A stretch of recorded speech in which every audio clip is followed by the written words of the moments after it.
Have you ever seen something from the corner of your eye that wasn't there when you looked again? How about hearing from a friend of a friend that while they were hiking somewhere, they thought they saw something impossible? When they spoke to a ranger, there was always a simple explanation that left you unsatisfied. My name is Chris, and this is my colleague Jack. We're senior wardens for the Creature Conservation Initiative. We protect the world from the creatures of superstition and myth, but more importantly, protect those same creatures from the world.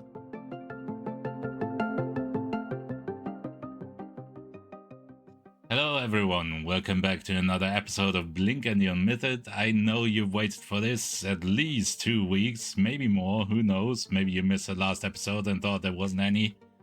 I don't know what I'm saying here. Jack, how are you doing today? I'm doing pretty damn good, thank you very much. A little bit tired, I've been running around a little bit, but such is the job. But otherwise, I'm doing pretty good. How about yourself? Oh, well, I feel like my voice is on its way out, but Well, that's great. Due to circumstances entirely within my control, I put off recording this episode until the very last minute, so I'm gonna just have to deal with that, I suppose. So apologies in advance if I die during the episode. I'll try to keep the noises of that at a minimum. We can edit them out, and Yeah. like I say, it's absolutely wonderful your voice is going for this audio medium. Yes, exactly. I am a professional. Well, we do what we must. Exactly. Just replace me with an AI voice or something. Who needs humans anyway? Oh, we don't need to start doing that. Start replacing you with AI. We'll start replacing everything with AI. Yeah. That's the way things go, and I'm afraid. Yeah. Wonder if AI can do our jobs at the CCI. I mean, maybe. Not very well, but they're gonna do a job. I mean, let's be perfectly honest, we don't do our jobs very well, but we're still here. I often wonder if that is why we have been delegated to doing the podcast, so we can't do as much damage somewhere else. I did always wonder why they took me off training. Better not think about it too much. No, better not. But anyway, we are here. As you say, we're doing a podcast. What are we doing this podcast about, Chris? Yes. We are doing this podcast about a common statement on the internet. You've probably heard that all dogs are good dogs. Yeah. And I am here to convince you today that that is not true at all. Because we are talking about an Aztec dog today. Oh. And that is a feisty one. Does it involve human sacrifice? Probably in some way, but not in the context of this episode.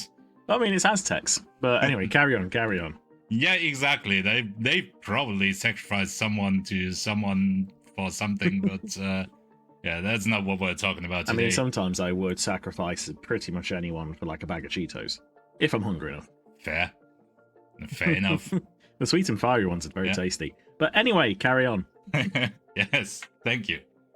What we're talking about today, and I apologize for my pronunciation because, Aztec language and me, but it's called the Ahuizotl. Not a chance. Yes. No, it's not. I'm going to just call it from here on out. I'm going to say, it's not called that. Well, you try better. Nope. Anyway. The name of this doggo is a compound word, and it roughly translates to spiny aquatic thing, or depending on who you ask, also water dog. Girls. Incredibly descriptive. And it's basically, it looks like a small to medium dog. In the common descriptions, it's often referred to as a small dog. I'm not sure I agree with that, because to me, a small dog is something like a Chihuahua or something. Yeah. And reasonable. This thing is not something you want to fight with. A Chihuahua I could kick at the wall if it attacks me. I'm not gonna be as successful with this guy. All right. Imagine something in terms of size, I guess, between a pit bull and a German Shepherd, somewhere in that range. Okay, yeah, I would class that as a medium dog. However, I have just had one quick thought. Yes. You're saying that a small dog is something that you think you could kick against the wall. That's not the definition I always use, but there's a certain overlap between the categories. How have you come up with this set of categories, and do we need to get in contact with animal charities? Well, I only have a cat, so no. Everything's fine. Oh, we're getting nowhere at this speed. About right. So, medium dog, pointed ears, black and slick fur. Mhm. And one thing that stands out is when it's wet, the fur kind of forms these spikes, which are very prominent in depictions of it and stories about it. Yeah. And that's also reflected in the name, the spiny aquatic thing. Yeah.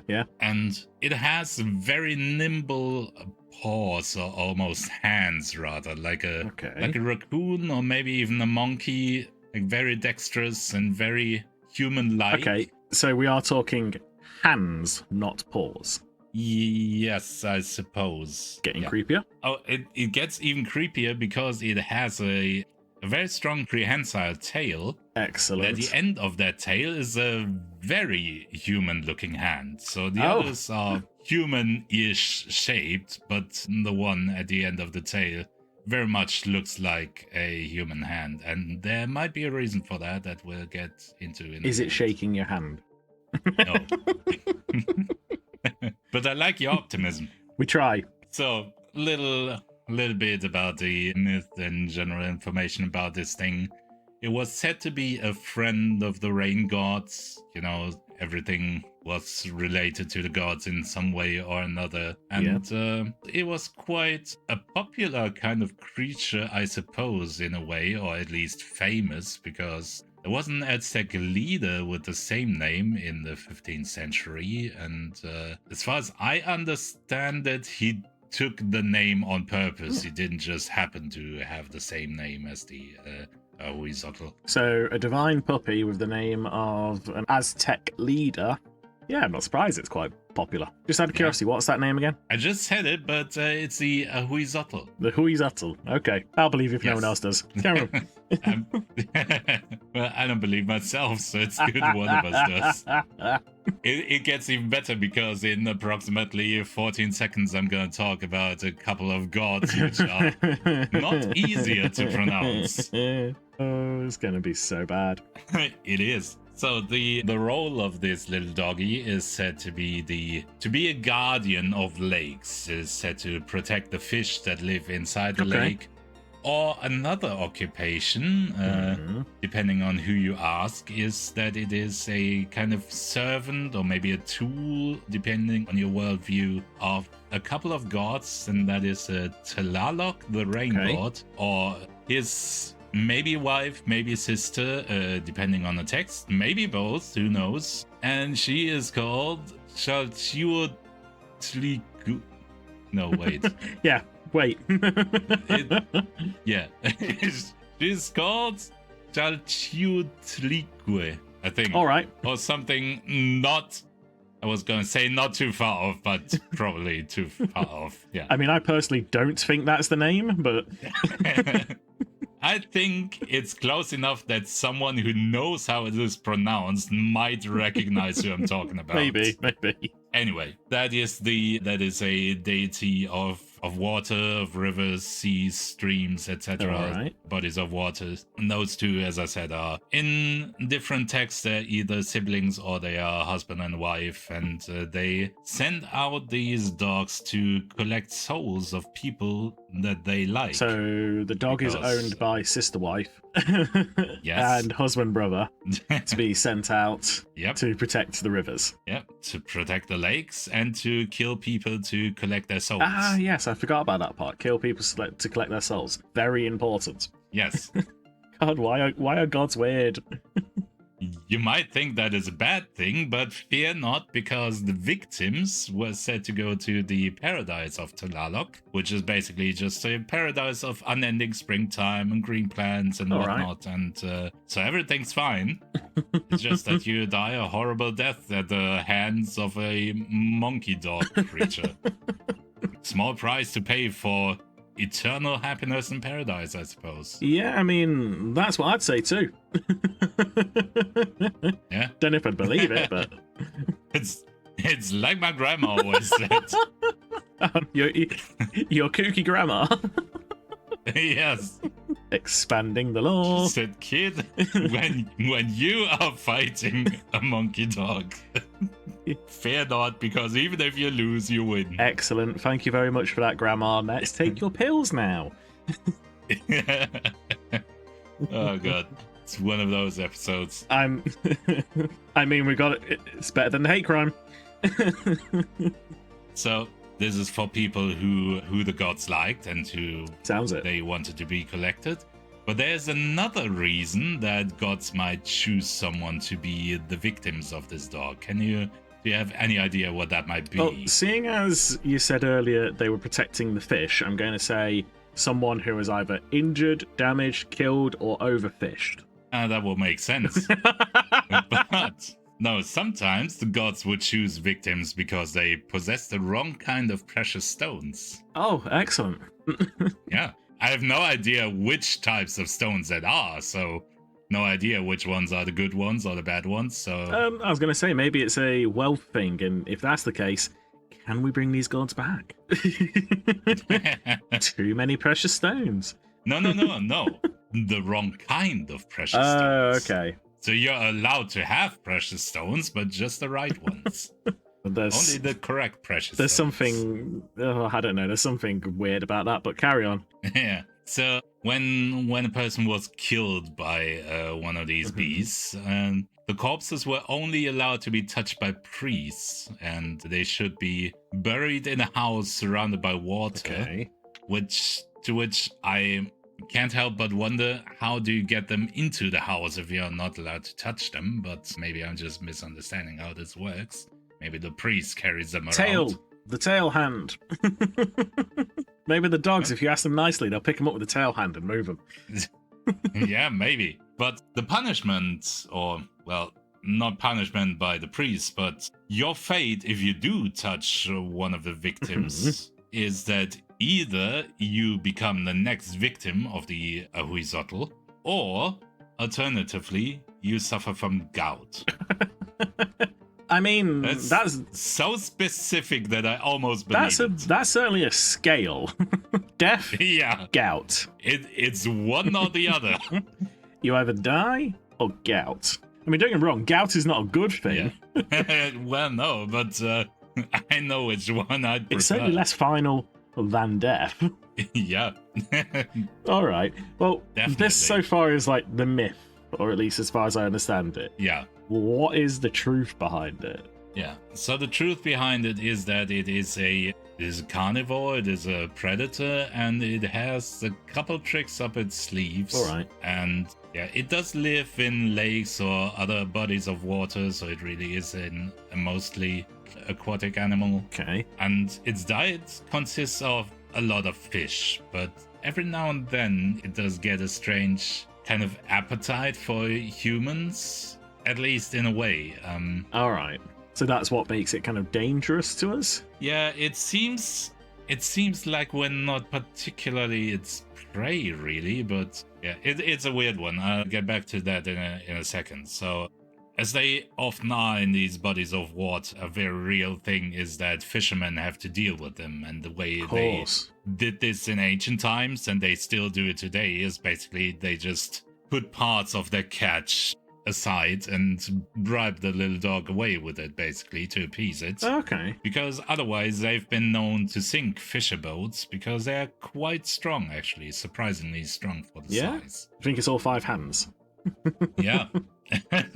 So they eat a lot of fish, but they would also like to snatch humans from the edge of the water. They are very sneaky, and they basically stay underwater and then very quickly grab you, and then they don't quickly kill you like other predators might.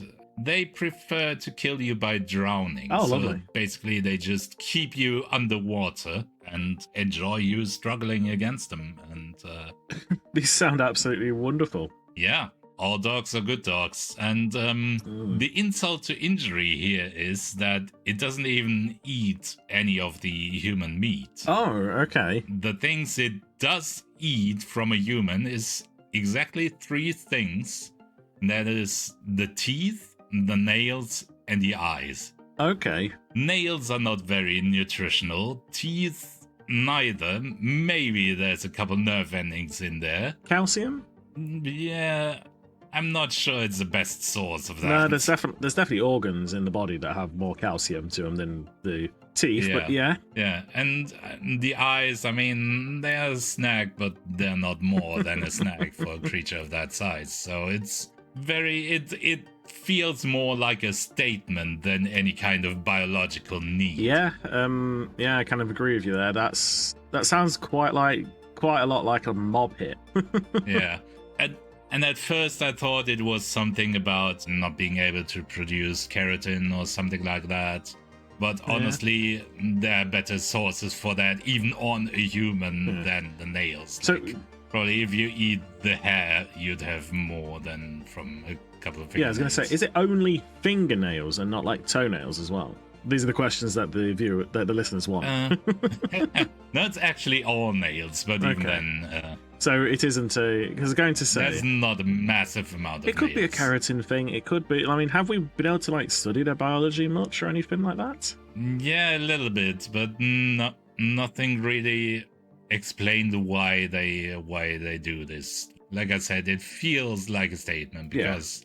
Even if you deprive them of these things, like in captivity in our facilities, for example, they don't die or develop any like symptoms of malnutrition or something. It seems to just be something they like to do once in a while, and it seems malicious in a way, because also the way that they haven't caught a human in a while, they have 2 very specific tactics to lure people in, which,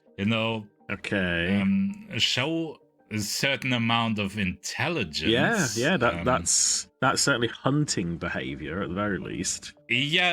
Also the methods themselves, not only intelligent, they are quite, well, at least one of them is kind of a little bit nasty. So you can either cause frogs and fish jump to the surface, and that is supposed to attract fishermen. Okay, I could see that. Yeah, it doesn't work as well today. Yeah. But it used to be a very good tactic in the past. Apparently. That's like your payday. That is not so much the frogs, but the fish. Yeah, exactly. The other more disturbing tactic is that it emits a cry that is very, very closely mimicking the sound of a human baby. Why? And the goal there is to, try to alarm people. Oh no, baby in danger. And often they also stick their little, like, tail hand out of the water, so it looks like the hand of someone drowning, maybe. And, someone goes to check it out to help, and then they grab the person and pull them underwater. Why do so many creatures imitate babies? I don't know. It's probably because it's effective. Okie dokie. Well, which one did you fall for then? Well, for a change, I wasn't the idiot. Excellent. Progress. I shouldn't say idiot because it's not me, but anyway. So a while back we talked about Quetzalcoatl on this podcast. Listener, it's a fantastic episode, I'm sure. Go back to listen to it right now, or don't. I'm not the police. Anyway, or when we went to check out what's going on there, it's the same kind of area, obviously, and I had a team with me to just deal with things, to do research, and we also had to have the area like cordoned off so people wouldn't interfere when we try to talk with the gods and stuff like that. Yeah. Proper op. Yeah, exactly. And we had a younger recruit with us who was kind of learning the ropes and was supposed to deal with like a non-dangerous work and see how we handle other things and stuff like that. Pretty harmless stuff. Yeah. But, lucky guy who gets one of his first jobs to be communing with a god. Yeah. I mean, that's not the worst first day. Hmm. It became the worst first day because when we were at camp, we suddenly hear this baby crying from the direction of a nearby lake, and Yeah. this guy is, I'm not gonna name names obviously, but he's immediately like, oh no, I've gotta help, and runs off. And my first thought is, why the would there even be a baby here? Like, the entire area should be sealed off at this point, and babies don't usually go on kilometer-long strolls on their own, so Did this guy not... something is weird. Did this guy, like, miss the first day of training or something? I'm pretty sure the very first... One of the first things they tell you is, if you are on a job and you hear a baby crying, it's not a baby. Yeah. You know, the kids, they just don't listen. We're so old.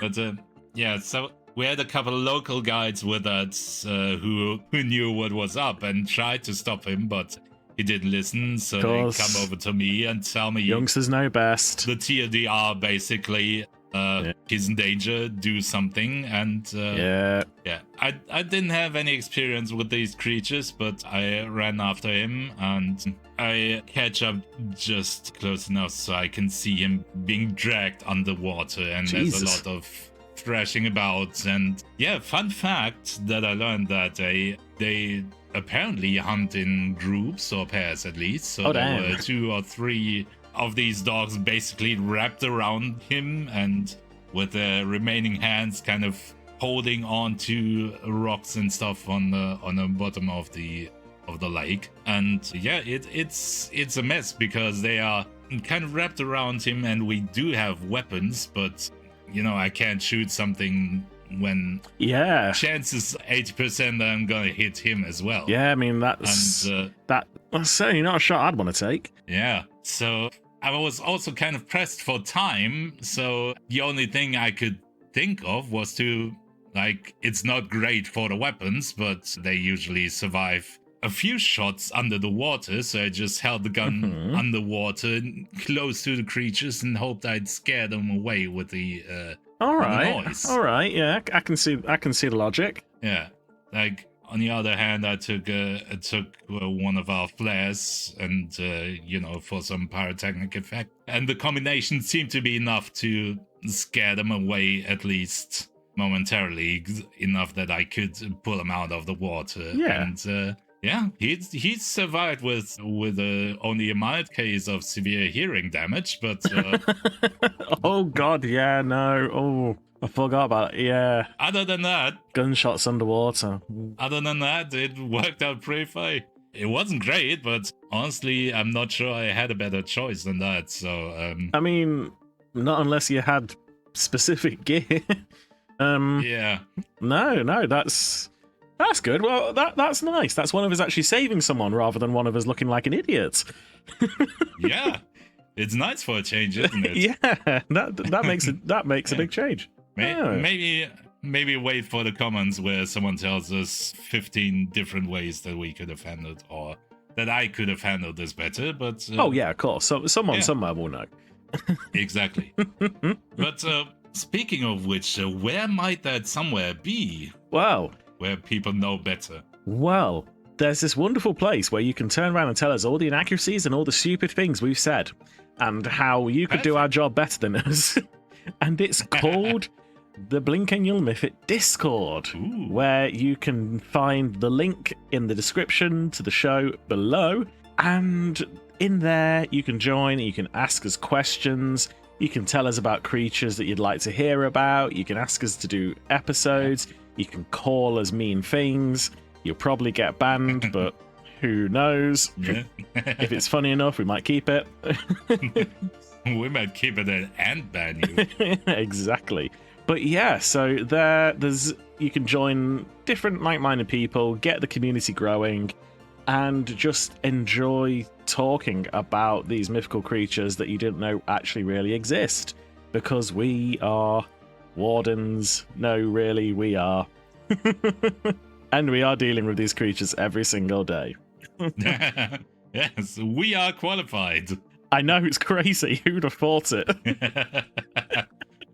And if they want to hear more about our credentials, Chris, where else could they learn about them? Well, probably skip the episodes that I did because I mostly end up looking like an idiot. But otherwise, we have a growing back catalog of things. We've been doing this for a while now. So just scroll through that and see if there's something that interests you. It's not like we have a continuing storyline. Just hop in somewhere where it sounds interesting, and when you're done with that, why not subscribe so you don't miss out on future episodes? And even more important than that, maybe give us a good rating or give us a rating, because at this point we don't care. And share this with everyone you know, because you know they want it. You know what's been missing in their life, and it's blink and you'll miss it. Certainly. So just comment away, do all the algorithm things. Check out our YouTube channel where we do the exact same thing but with a slightly animated video in the background. And do the same things there, honestly. Yeah. And just tell us how much you love us and everything will be fine. Yeah. Come and enjoy the episodes, come and enjoy what we're doing, and yeah, you never know. We might respond to you. We might even talk about the creatures that you would like to know about. Might even have answers to questions that you pose to us. You never know. The only way is to try and making sure that you're sharing it with your friends. Exactly. The only way is to subscribe. Yes, and you need to share it with your friends and your enemies and pretty much everyone. Stranger that you met on the street. Just share. Yeah. Your government representative. Oh, I don't know, actually. Mayor of the town. That might be a problem for us. Well, it's not our job to deal with the fallout of that, so I'm fine with it. Yeah. But, so apart from all of that, there really isn't much else to say except thank you very much for listening, and goodbye. Goodbye.